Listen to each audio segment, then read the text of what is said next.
एक छलावा। दोस्तों, कहीं ना कहीं आपके साथ भी कुछ ना कुछ छलावा हुआ होगा। तो चलिए मैं आपको सुनाती हूँ एक छलावा, ऐसी ही एक हॉरर कहानी।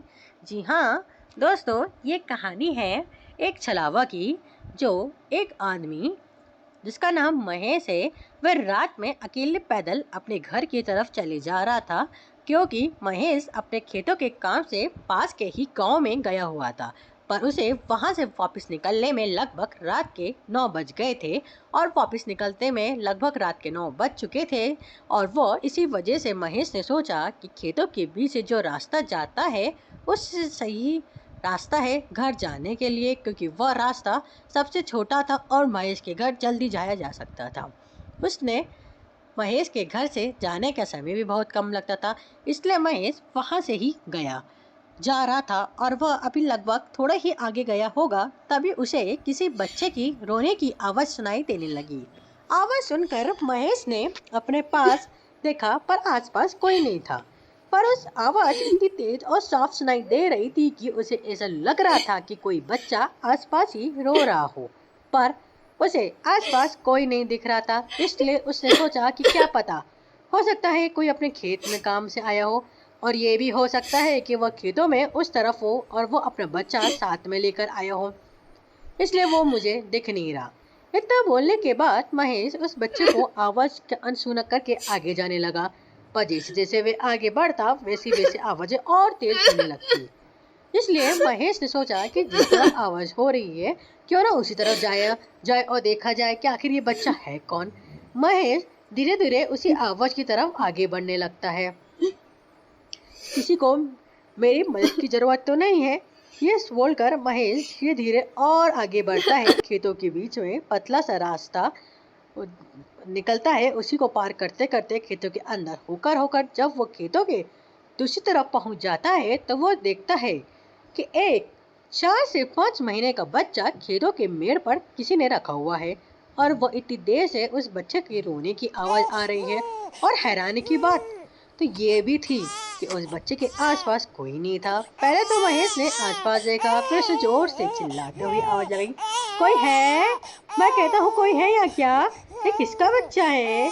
कौन इसे यहाँ रखा गया है? अरे मैं कहता हूँ कौन यहाँ है? कोई है क्या यहाँ? ये किसका बच्चा है? पर महेश को उसकी बात का कोई जवाब नहीं देता, इसलिए महेश ने सोचा थोड़ी देर इस बच्चे को पास ही खड़े होकर देखता हूँ, आखिर कौन है वो बच्चा, आखिर कौन है वो पागल जो इतने छोटे बच्चे को यहाँ अकेले छोड़ के चला गया हो। इतना बोलकर महेश लगभग आधा घंटा तक उस बच्चे के पास ही खड़ा रहा, पर वहाँ कोई उस बच्चे को लेने नहीं आया।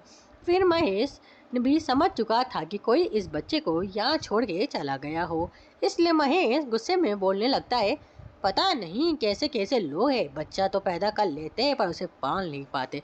आप बताओ इस एक छोटे से बच्चे की क्या गलती है? पर मैं इस बच्चे को यहाँ ऐसे मरने नहीं दे सकता, मैं अपने घर लेके जाऊंगा। और इसे इतना बोलकर महेश उस बच्चे को अपनी गोद में उठाकर अपने घर की तरफ जाने लगता है।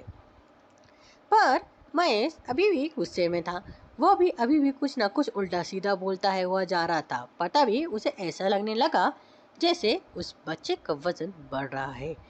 पहले तो उसने सोचा कि शायद ये उसका कोई वहम होगा, इसलिए वो इस बात पर कुछ ज़्यादा ध्यान नहीं देता। पर जैसे जैसे वे आगे बढ़ता वैसे वैसे उस बच्चे का वजन और आगे बढ़ते जा रहा था, और उस बच्चे के वजन इतना हो गया कि अब उसे 4 से 5 महीने का बच्चा भी नहीं उठा रहा था। पर तभी महेश ने उस बच्चे के पैरों की तरफ देखा तो उसके अंदर एक डर की हवा सी चलने लगी, क्योंकि उसने देखा कि उस बच्चे के पैर अब इतने बड़े हो गए थे कि वो बस जमीन से टच होने ही वाले थे। ये देखकर महेश ने तुरंत उस बच्चे को अपनी गोद से फेंक दिया, और उसके फेंकने के बाद वह बच्चा हंसने लगा, और हंसते हंसते अपनी डरावनी आवाज में बोला, अरे भाई थोड़ी देर रुक जाते फिर मैं बताता। महेश ने जैसे ही ये सुना वो तुरंत अपने घर की तरफ भागने लगा, और वह सीधा अपने घर में आकर ही रुका। घर में आकर महेश ने किसी को कुछ नहीं बताया और खाना पीना खाकर अपने कमरे में सोने चला गया। और अभी ये सब भूलकर महेश की आंखें ही लगी होगी, तभी उसे अपने कमरे में दरवाजे के पास से किसी के रोने की आवाज़ सुनाई देती है।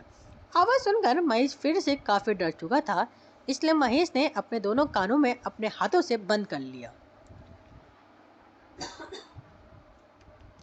पर उसका कोई भी उसे कोई फायदा नहीं हुआ, क्योंकि उसके मकान के बंद करने के बाद भी वो रोने की आवाज और बढ़ गई। और अब वो आवाज इतनी तेज हो गई थी कि अब उस आवाज के कारण सोना तो दूर की बात, वह सही से वहां बैठ भी नहीं पा रहा था। और इसके चलते महेश हिम्मत करते हुए अपने बिस्तर से उठा और दरवाजे की तरफ गया। और जैसे ही वह अपने कमरे का दरवाजा खोला तो उसे बाहर कोई नहीं दिखा। और साथ में जैसे ही उसने दरवाजा खोला, वैसे ही वो जो रोने की आवाज उसे परेशान कर रही थी वो अंदर भी बंद हो गई। पर अब महेश को उस कमरे में अकेले सोने में बहुत डर लग रहा था, इसलिए वो सीधा अपने दादा के कमरे में गया और उनको सारी बात बताई। तो उन्होंने घर के मंदिर में जो गंगा जल का डिब्बा रखा हुआ था, उसमें से थोड़ा सा गंगा जल महेश के ऊपर डाला और फिर महेश से कहा, महेश आज तुम यहीं सो जाओ, फिर सुबह से ठीक हो जाएगा।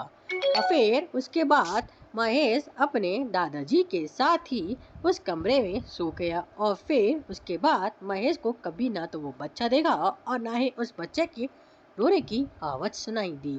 सो दोस्तों, कैसे लगी ये आपको ये हॉरर कहानी? अच्छी लगे ये छलावा और कहानी तो सब्सक्राइब करिए, शेयर करिए और कमेंट करिए। और जी हाँ दोस्तों, आप लोग कहानी तो सुनते हैं पर सब्सक्राइब नहीं करते, इसलिए दोस्तों सब्सक्राइब करें और सपोर्ट करिए मुझे कि मैं ऐसी और कहानियाँ बनाती रहूं और आपको ऐसी हॉरर कहानी सुनाती रहूं।